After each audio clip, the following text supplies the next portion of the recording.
안녕하십니까, 책돌입니다.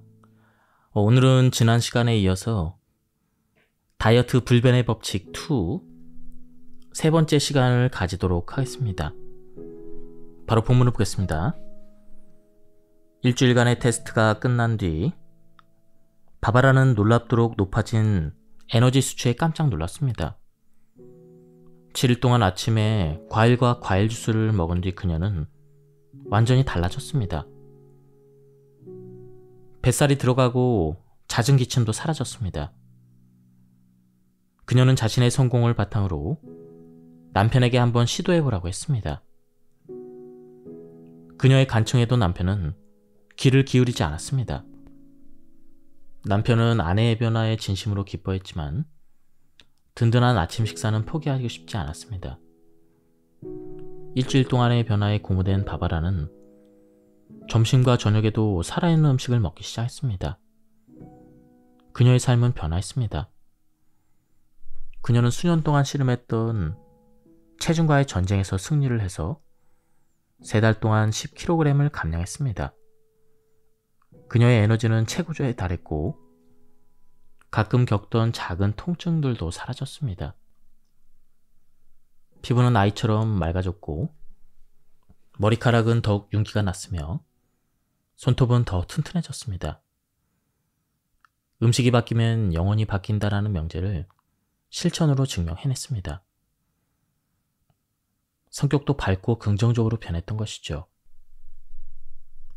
과일과 관련된 또 다른 아이러니가 있습니다. 대부분의 사람은 과일을 먹는 올바른 방법과 잘못된 방법이 있다는 것을 잘 모르고 있다는 사실입니다. 앞서 말씀드렸듯 올바른 과일 섭취 방법을 배우는 것은 저를 비롯한 수천만 명의 사람들이 지금까지 배운 가장 중요한 식습관 교훈이었습니다. 2가지를 꼭 기억하십시오. 첫째, 모든 과일과 과일 주스는 조리, 가열, 가공, 정제, 저온 살균 등 어떤 방식으로도 변형되지 않은 자연 상태 그대로 섭취해야 합니다. 둘째, 과일은 소화를 위해 위장에서 시간이 필요하지 않다는 독특한 특성 때문에 공복에 단독으로 섭취해야 합니다. 이 책은 단순히 살을 빼는 것을 목적으로 하는 책이 아니라 생명의 원리에 관한 책이라는 점을 기억해야 합니다. 살아있는 몸에는 살아있는 음식을 공급해야 합니다. 앞서 말씀드렸듯 열은 생명을 완전히 죽입니다. 식물이나 동물 등 지구상의 모든 생명체의 생명은 전적으로 효소의 상태에 달려 있습니다. 효소가 온전하면 생명은 계속됩니다. 효소가 죽으면 생명은 멈춥니다. 음식을 조리하는 데 필요한 열은 효소를 완전히 죽이는 데 필요한 열을 훨씬 초과한다는 사실을 기억해야 합니다.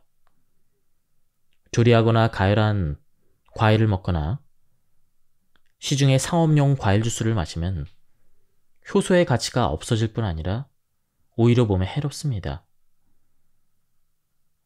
거의 모든 과일은 알칼리성이므로 몸 안의 산성을 중화시킵니다. 모든 과일이 알칼리성이라고 언급할 때마다 사람들이 가장 먼저 하는 말이 오렌지와 자몽, 파인애플, 레몬은 어떠죠? 이것입니다. 모두 산성 과일이 아니냐고 반문합니다. 산성이 강한 과일은 맞습니다. 그러나 이 과일에도 침이 섞이고 유액이 섞이면서 모두 알칼리성으로 변한다는 사실을 아는 사람은 많지 않습니다. 열을 가하지 않는 한 모든 과일은 몸 안에 들어가면 알칼리성이 된다는 사실을 잊지 마십시오. 어떤 방식으로든 열을 가하면 과일과 과일 주스는 문제를 일으킵니다. 아주 단순히 자연 그대로 먹어라라는 원리만 명심하면 되는 것이죠. 당신은 특별히 하버드 대학을 갈 필요도 없고 의사가 될 필요도 없습니다. 오전 과일을 실천할 때 명심해야 될 12가지. 1. 아침에 일어났을 때 소화기관을 씻어내기 위해 물 한 잔을 마시는 것은 큰 도움이 됐죠. 여기에 레몬을 짜서 레몬수를 마시면 100점 만점에 200점입니다. 2. 모든 과일과 과일 주스는 신선해야 합니다. 마트에서 파는 저온 살균 주스는 절대 안 됩니다. 3. 정오까지 원하는 만큼 먹어도 됩니다. 소량의 과일만 먹어도 되고 더 이상 먹고 싶지 않으면 그만 먹어도 좋습니다. 다양한 과일이나 과일 주스를 먹어도 매우 괜찮습니다. 한 가지만 먹어도 좋습니다. 어느 쪽이든 상관없습니다. 자신에게 가장 적합한 방법을 찾아서 그렇게 하면 됩니다. 4. 모든 말린 과일은 여기에서 제외됩니다. 마트에서 상업용으로 파는 건조과일은 수분이 많은 과일보다 농축돼서 위장에 더 오래 머뭅니다. 그래서 포만감을 더 오래 느낄 수 있지만 아질산염이나 이산화황 같은 화학물질이 첨가된다는 점을 명심해야 합니다. 말린 과일은 먹지 않는 것이 중요합니다. 그러나 점심과 저녁 시간에 먹고 싶다면 자연 건조한 과일만 섭취하십시오. 식품 포장에 다음과 같이 표시되어 있습니다. 햇볕에 말렸는지, 탈수되었는지, 아질산염이나 이산화황이 함유되어 있는지 포장지에서 확인할 수가 있습니다. 건강식품 매장에서 보통 자연 건조 과일이 있습니다. 말린 과일은 수분 함량이 높은 생과일에 비해 농축되어 있기 때문에 아주 소량만 섭취하는 것이 중요합니다. 5. 어떤 사람들은 아침에 물만 마셔도 괜찮은지 궁금해합니다. 물도 괜찮습니다. 그러나 제가 과일이나 과일 주스를 추천하는 이유는 그것이 청소 음식이기 때문에 배출 주기에 몸속의 노폐물을 배출하는 데 물이 좋음이라면 과일은 최우수로 좋음이기 때문입니다. 6. 수분이 대부분인 무첨가 주스를 마신 뒤에는 약 15분에서 20분 정도 후에 다른 음식을 섭취하고 과일을 먹은 후에는 30분에서 40분 정도 기다렸다가 다른 음식을 먹어야 합니다. 말린 과일을 먹은 후에는 약 40분 정도 기다려야 합니다. 과일 이외의 다른 음식을 먹은 후에는 최소 3시간 이상 기다렸다가 과일을 먹거나 주스를 마셔야 합니다. 그러나 드레싱을 섞어서 생채소를 샐러드로 드신 경우에는 약 20에서 30분 후에 과일을 드실 수가 있습니다.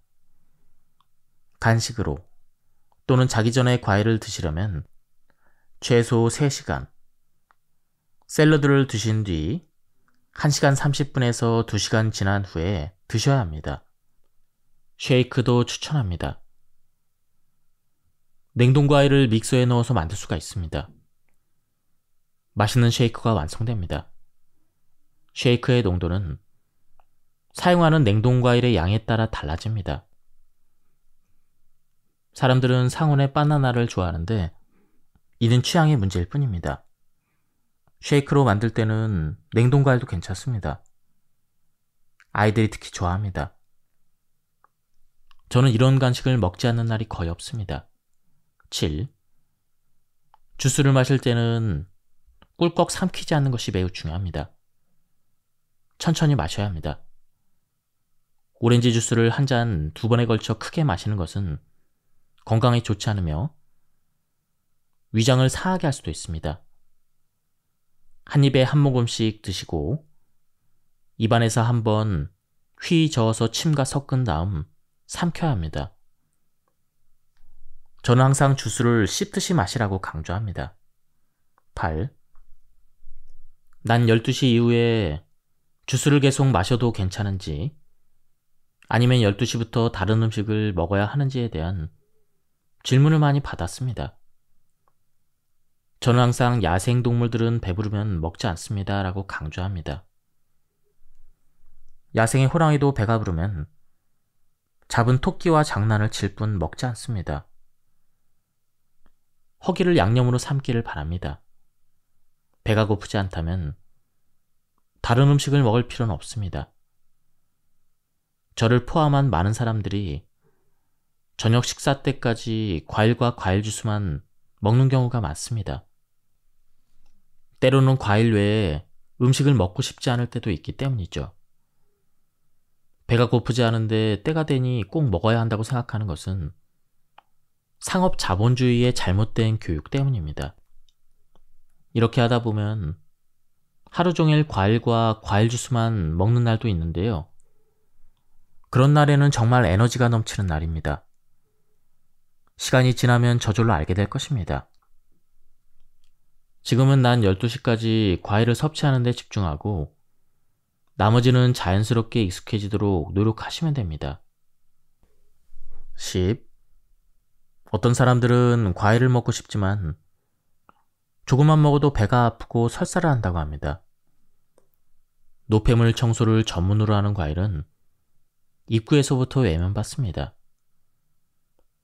바닥이 진흙으로 덮여 있어서 물로 청소하면 구정물이 나오는 것은 당연한 일 아니겠습니까? 과일은 장에 닿자마자 독소로 가득한 몸의 노폐물을 제거하기 위해서 작동합니다. 설사는 우리 몸이 스스로 청소하고 정화하려는 자연 치유의 반응입니다. 설사가 나오는데 설사를 멈추는 지사제를 먹는 행위는 물로 청소해서 나온 구정물을 다시 몸속으로 집어넣는 참으로 어리석은 행위입니다. 2, 3일이나 일주일 정도는 약간의 불편함을 느낄 수도 있습니다. 구정물이 밖으로 빠지면 집안이 깨끗해지는 것처럼 몸과 영혼의 상쾌함이 소리 없이 찾아올 것입니다. 11. 세 가지 신체 주기를 확실하게 이해했는데도 몇 가지 의문이 생길 수가 있습니다. 저녁 식사 후, 그러니까 동화 주기에 접어든 오후 8시 이후에 과일을 먹는 것은 어떨까 하는 것이죠. 저는 개인적으로 저녁 식사를 하기에 가장 좋은 시간은 오후 6시에서 7시라고 생각합니다. 저녁 늦게 무언가를 먹고 싶다면 동화 주기에 에너지를 빼앗지 않도록 잠들기 전에 과일을 드시는 것은 그렇게 나쁘지 않습니다. 그러나 조리된 음식을 먹은 후 과일을 먹으려면 최소 3시간 이상을 기다려야 한다는 사실은 잊지 말기를 바랍니다. 밤늦게 익힌 음식을 먹고 잠을 자면 신체는 잠자는 시간 동안 소화에 많은 에너지를 소비합니다. 이것이 많은 사람이 아침에 졸린 상태로 깨어나는 주된 이유입니다. 밤늦게 식사를 하고 아침에 일어나서 다시 식사를 한다는 것은 쓰레기 배출구에 커다란 진흙더미를 내던져서 배출구를 막는 것과 다르지 않습니다. 채소와 과일의 경우 잘 씻어서 먹으면 큰 염려는 없습니다. 소비자 단체들의 항의에 힘입어 정부에서 각종 규제를 엄격히 실행하기 때문에 그렇습니다. 그래도 염려되신다면 가능한 한 유기농으로 재배된 농산물을 구입하시길 바랍니다. 침팬지나 인간 같은 영장류들은 시각과 후각을 동시에 의지해서 생명을 유지하죠. 썩은 고기는 시각적으로나 후각적으로나 혐오감을 느껴서 고개를 돌립니다. 과일은 이와 정반대되는 음식입니다. 잘 익은 복숭아의 달콤한 향기만큼 향긋하고 유혹적인 것이 있을까요? 더운 날에 갓 길러낸 수박 한 조각에 감미로운 맛을 능가하는 것이 있을까요? 과일이 이처럼 높은 점수를 받으며 오감의 테스트를 통과하는 것도 중요하지만 그것은 옷자락에 불과할 뿐 그 이상의 것이 있습니다. 인간을 포함한 지구상의 모든 동물이 음식을 먹는 이유는 살기 위해서입니다. 이것이 1차적인 목적입니다. 인간 세상에는 먹을 수 있는 음식의 종류가 끝없이 많아서 1차적인 목적을 잊어버리는 경향이 있습니다. 인간은 동물이라는 생명체입니다. 모든 생명체는 생명을 유지하기 위해 음식을 먹어야 합니다. 그런데 자연은 인간에게 미각을 선물하여 생명 유지에 더해서 먹는 즐거움까지 부여했습니다. 인간에게 미각이 없다면 모든 음식이 똑같이 보일 것입니다. 음식을 온전히 즐길 수 있는 미각이 있다는 것은 큰 선물이지만 이것은 즐거움과 함께 고통의 원천이 되었습니다. 인간의 몸이 생존하는데 필요한 영양소는 거의 고려하지 않은 채 미각만을 만족시키기 위해 음식을 선택하는 경향이 너무 흔해졌습니다. 바로 이 미각 만족 덕분에 비만과 질병의 문제에 인간이 맞닥뜨리게 되었다는 것입니다. 저탄고지와 단백질 다이어트는 왜 위험할까요? 그 부분을 보겠습니다. 탄수화물이 부족한 비상 상황에서도 생존을 위한 준비가 되어 있습니다. 단백질과 지방을 탄수화물로 전환하는 시스템이죠. 그런데 단백질과 지방을 탄수화물로 전환하는 과정에 엄청난 에너지가 소모된다는 점을 아는 사람은 없습니다. 단백질과 지방을 탄수화물로 전환하는데 에너지가 많이 소모되면 비만과 질병처럼 중요한 작업에 사용할 수 있는 에너지가 엄청나게 낭비되는 셈입니다. 바로 이것이 단백질 다이어트가 위험한 이유죠. 저탄고지나 단백질 다이어트 등이 체중 감량에 일시적으로 도움이 될지는 몰라도 건강에 미치는 치명적인 피해는 전혀 고려하지 않았습니다. 암이나 에이즈 등 치명적인 질병일수록 음식에 대한 식욕이 없어집니다. 그 이유는 분명합니다. 몸이 아프면 스스로 치유할 수 있는 에너지가 필요하기 때문입니다. 소화에는 너무 많은 에너지가 필요합니다. 그래서 현명한 우리의 몸은 식욕을 억제할 필요를 느낍니다. 모든 에너지를 소화가 아닌 치유에 사용할 수 있게 하기 위한 인간의 생존 메커니즘입니다. 육류와 생선과 단백질 영양제를 많이 먹어서 탄수화물이 부족하면 두 가지 일이 발생합니다. 첫째, 하루 종일 단백질을 탄수화물로 전환하는 일에 에너지의 대부분을 소비해야 되므로 피로감을 느끼게 됩니다. 과식하지 않는데도 몸이 항상 찌뿌둥한 이유입니다. 둘째, 생명을 유지하는 데 필요한 연료 에너지가 없어서 위협을 느낍니다. 당연히 식욕을 억제하여 가지고 있는 에너지를 절약하려고 노력합니다. 체중은 감소하지만 신체의 가장 중요한 연료인 탄수화물이 부족하므로 전반적인 건강은 꾸준히 악화됩니다. 빵이나 국수나 과자와 같은 정제 탄수화물에 비해서 감자나 통곡물 같은 탄수화물이 비만과 질병 치유에 효과적인 것은 사실입니다. 그러나 이 진짜 탄수화물조차도 다당류입니다. 이 다당류는 단당류인 포도당 형태로 전환되는 힘든 과정을 거쳐야 합니다. 에너지가 많이 필요하다는 것이죠. 그렇다면 지구상에서 포도당이 되기 위한 최소한의 전환 과정도 거치지 않는 식품은 무엇일까요? 바로 과일입니다. 과일의 당분인 자연 상태의 과당, 즉 프럭토스는 위를 통과해서 소화를 거치지 않고 장벽을 통해 흡수됩니다. 당연히 비만과 질병을 치유하는데 필요한 에너지가 풍부하게 남게 되는 것이죠.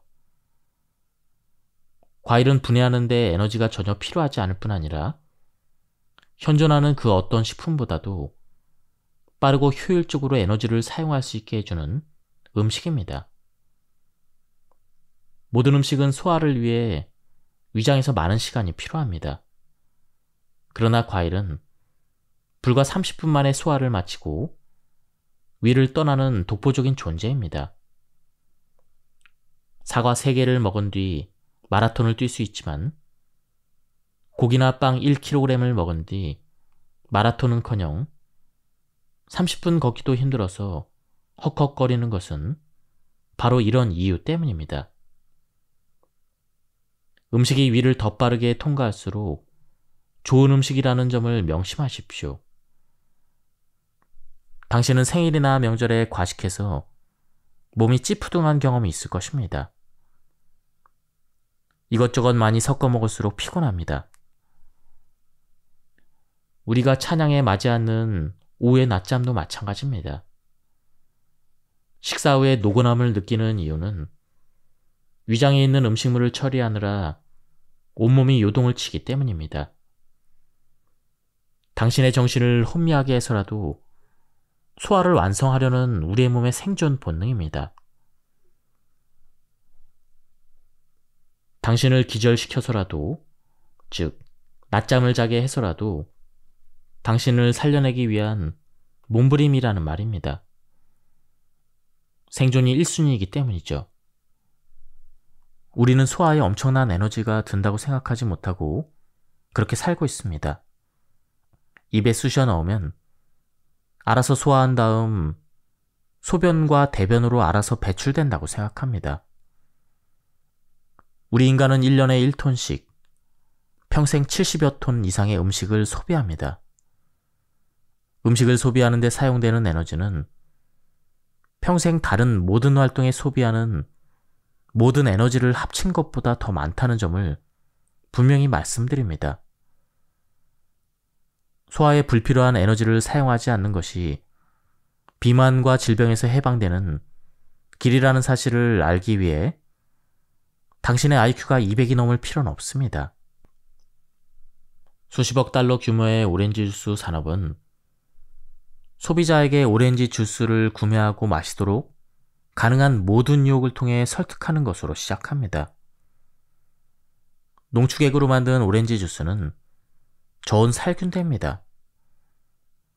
당연히 효소는 모두 죽어있고 산성이며 몸에 해롭습니다.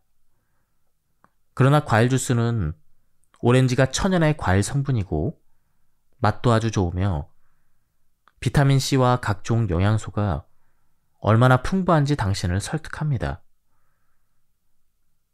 물론 열에 의해서 파괴되지 않았다면 대부분 사실입니다. 상업용 오렌지 주스뿐 아니라 마트에서 볼 수 있는 각종 오렌지로 만든 상품은 살균돼서 변질되고 활력을 잃고 파괴됩니다. 오렌지 주스뿐 아닙니다. 사과나 포도, 크랜베리, 자몽 등 이름만 대면 알 수 있는 모든 과일이 열에 의해서 살균됩니다. 그리고 정제 설탕, 첨가물, 방부제, 기타 다양한 화학물질이 첨가됩니다. 절대 천연이 아니라는 말입니다. 사람들은 칼슘에 대한 공포에 휩싸여서 열광적으로 오렌지 주스에 집착합니다. 칼슘이 부족하면 인간의 몸은 뼈와 치아에서 필요한 칼슘을 빼내서 대신 사용합니다. 칼슘은 식단을 통해 충분히 공급할 수 있는데도 많은 사람이 혹시나 하는 마음에 칼슘 보충제를 복용합니다. 믹서기나 착즙기로 짜낸 신선한 오렌지 주스는 알칼리성이므로 체내 산을 중화시키는 데 도움이 됩니다. 그러나 시중의 오렌지 주스처럼 살균하면 산을 중화시키지 못합니다. 또한 칼슘을 몸 안에 저장할 수도 없고 설상가상으로 체내의 산이 더 많이 쌓입니다. 그렇다고 해서 다시는 애플파이 한 조각도 그리고 사과주스 한 잔도 마시지 말라는 뜻은 아닙니다. 솔직히 말씀드리면 저 또한 가끔 애플파이를 먹을 때가 있습니다. 그럴 때는 마음껏 즐깁니다. 저는 그저 심리적인 만족을 위해 먹을 뿐입니다. 저는 상황에 따라 시중의 음식도 죄책감이나 비난 없이 계속 즐깁니다. 앞에서도 말씀드렸듯이 문제는 속도나 엄격함이 아니라 방향입니다. 어쩌다가 먹는 가짜 과일 음식은 극히 일부분에 불과하며 대부분은 자연 상태의 과일이나 무첨가 주스라는 점입니다. 저는 오렌지 주스의 씁쓸하고 신맛이 싫어서 어떤 상황에서도 상업용 주스를 먹지 않지만 그 상황에 먹을 수 있는 것이 병이나 캔에 들어있는 사과 주스나 포도 주스만 있다면 가끔은 상업용 주스도 마십니다. 제가 당신에게 부탁드리는 것은 바로 이것입니다. 과일을 자연 상태 그대로 먹고 진짜 천연의 과일 주스를 마시기 위해 최대한 노력을 하되 가끔 그 목표에서 벗어나더라도 자신을 용서하고 한 방향으로 계속 밀고 나가는 것입니다. 인생은 끊임없는 장애물의 연속입니다. 장애물 앞에서 혈투를 벌이지 마시고 가볍게 밟고 올라가신 다음 아무 일이 없다는 듯 한 방향으로 전진하시면 됩니다. 저는 남들보다 더 열정적인 사람에 속합니다. 그러나 돈이 된다고 해서 진실이 아닌 것에 열정을 바쳐본 적은 없습니다. 그래서 그런지 몸에 해로운 것을 구매하도록 강요하는 사람들의 그 달콤한 합리화를 참을 수 없습니다. 당신은 신선한 공기를 적당히 마셔라 라는 말을 들어본 적이 있습니까? 깨끗한 물을 적당히 마셔라 라는 말을 들어본 적이 있습니까? 제가 말하는 적당이란 유연성을 가지라는 뜻입니다. 정치든 종교든 인간관계든 다이어트든 광신주의는 결말이 비참한 법입니다. 광신주의를 멀리하고 유연성을 발휘하시기 바랍니다. 탄수화물이 몸에 해롭다는 엉터리 생각. 진실에 기반한 영양학을 공부하지 않은 하얀 가운의 전문가들은 모든 탄수화물은 몸에 나쁘니 먹지 말라고 말합니다. 탄수화물은 탄수화물일 뿐 모든 탄수화물은 똑같다고 말합니다. 그들은 우리 몸이 사탕과 탄산음료에 반응하는 그 방식과 신선한 과일에 반응하는 방식에 차이가 없다고 생각합니다. 저는 개인적으로 해당 분야의 전문가나 권위자라고 불리는 사람들이 이런 말을 하는 것을 수도 없이 봤습니다. 이런 논리는 신체와 접촉하는 모든 액체가 똑같다고 말하는 것과 마찬가지입니다. 물이든 황산이든 둘 다 액체이기 때문에 아무런 차이가 없습니다. 목이 마른 당신은 시냇물을 마시겠습니까? 황산을 마시겠습니까? 이처럼 뇌에서 상식을 제거한 수술을 받은 사람들이 터무니없는 논리를 펼치는 이유는 탄수화물의 범위가 굉장히 넓기 때문입니다. 파스타나 빵, 쌀, 곡물, 시리얼, 감자, 탄산음료, 사탕 등은 모두 탄수화물로 분류됩니다. 과일과 채소도 마찬가지입니다. 식품에는 단백질, 지방, 탄수화물 3가지 식품군이 있죠. 과일과 무첨가 과일 주스는 가짜 탄수화물과 엄연히 다릅니다. 열로 생명을 죽인 다음 고도로 가공하고 화학물질을 투여한 가짜 탄수화물을 진짜 탄수화물과 비교하는 것은 터무니없고 미친 짓입니다. 신선한 과일 한 조각이 가공된 가짜 탄수화물과 차별되는 한 가지가 있습니다. 바로 이 책의 핵심 메시지인 생명입니다. 효소, 즉 엔자임을 말합니다. 이 생명력은 눈에 보이지 않지만 엄연히 존재한다는 사실을 우리는 알고 있습니다. 전기도 눈에 보이지 않지만 그것이 존재한다는 사실을 의심하는 사람은 없습니다. 밀 한 알, 그것을 흙에 넣으면 싹이 자랍니다. 그러나 밀알을 먼저 가열하면 싹이 나지 않습니다. 왜 그럴까요? 죽었기 때문입니다. 불이 생명을 죽었기 때문입니다. 2000년 전 이집트의 고대 무덤에서 발견된 밀알도 심으면 때로 싹이 날 수도 있지만 오늘 수확한 미라를 열로 죽이면 싹이 나지 않습니다. 이 간단하고 명백한 자연의 법칙을 하얀 가운을 입은 전문가들이 이해하지 못하는 것은 무슨 이유일까요? 생명의 원료인 효소는 불을 가하면 모두 죽는다는 자연의 법칙 말입니다. 장수촌으로 유명한 일본의 오키나와 섬에 미군들이 본격적으로 주둔하기 전인 1960년대까지 오키나와는 세계적인 장수촌이었습니다. 그들의 음식은 대부분이 탄수화물 식품이었지만 비만인이 거의 없는 100세 장수촌이었습니다. 과거 오키나와 주민 중에 100세를 넘긴 노인의 비율은 인구 10만 명당 68명인데요.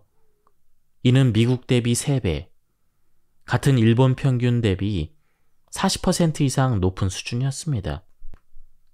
이제 산음식 운동은 비만과 질병에서 자유를 찾고 싶어하는 사람들에게 최고의 선택지로 여겨지고 있습니다. 산음식 운동은 동물성 음식과 공장 음식을 배격하는 채식 운동으로 대체되기 시작했습니다. 우리는 점점 무엇이 진실인지 알게 되었습니다. 저는 자부심과 희망으로 벅차오릅니다. 살아있는 몸은 죽은 음식이 아니라 살아있는 음식을 원합니다. 이것저것 섞어 먹는 것이 왜 위험할까요? 과일은 위장에서 소화가 필요 없는 유일한 음식이라는 중요한 사실을 앞서 설명드렸습니다. 과일 내부의 효소가 풍부하므로 따로 소화 요소를 힘들게 몸속에서 만들 필요가 없기 때문입니다. 이 독특한 특성 때문에 과일이 효과적으로 활용되기 위해서는 식도를 지나서 방해받지 않고 위장으로 들어가야만 과일의 잠재력을 최대한 발휘할 수가 있습니다. 과일이 위를 통과하는 과정에서 방해받는 최악의 방법은 이미 위에 음식이 있거나 과일을 먹은 뒤 곧바로 다른 성분의 음식을 먹는 것입니다. 이런 식으로 이것저것 섞어 먹는 현상이 발생하고 과일이 소화액과 접촉하면 곧바로 산성으로 변합니다. 이 경우 전분을 발효시키고 단백질을 부패시켜서 각종 소화장애의 원인이 됩니다. 소화불량과 소화기 질환을 치료하기 위해서 매년 수십억 달러가 지출되고 있습니다. 과일이 범인이 아니라 함께 섞인 짬뽕 음식이 범인이라는 말이죠. 물론 과일을 디저트로 먹어도 전혀 불편함을 느끼지 않는 사람들도 있습니다. 모두가 그런 것이 아닙니다. 위장이 철갑처럼 단단해서 과일을 먹든 안 먹든 아무렇지도 않은 사람들도 있습니다. 하지만 제 경험에 의하면 그들은 극소수에 불과합니다. 과일이라는 생명 음식은 청소 음식이기도 합니다. 빈속에 들어가 청소를 완성한 후에 일반 음식을 넣으셔야 효과가 배가 됩니다. 청소 음식과 청소를 방해하는 음식을 함께 위장에 쑤셔 넣으면 속이 부글부글 끓는 각종 부작용이 발생할 수가 있습니다. 좋은 것을 나쁜 것과 섞어서 먹지 말고 순수하게 먹기를 바랍니다. 오늘은 여기까지 하도록 하겠습니다. 지난 시간에 이어서 오늘은 세 번째 시간을 가졌는데요. 한번 꼭 실천해 보시길 바랍니다. 저도 오늘로써 3일차 모노 다이어트를 했는데요. 목 상태도 굉장히 좋아지고 굉장히 몸이 가벼워지면서 컨디션이 좋아졌습니다. 한번 시간 되시는 분들은 꼭 실천해 보시길 바랍니다. 오늘 리뷰는 여기서 마치도록 하겠습니다. 그리고 뒷부분이 더 듣고 싶은 분들은 댓글을 남겨주시기 바랍니다. 여기서 마치겠습니다. 감사합니다.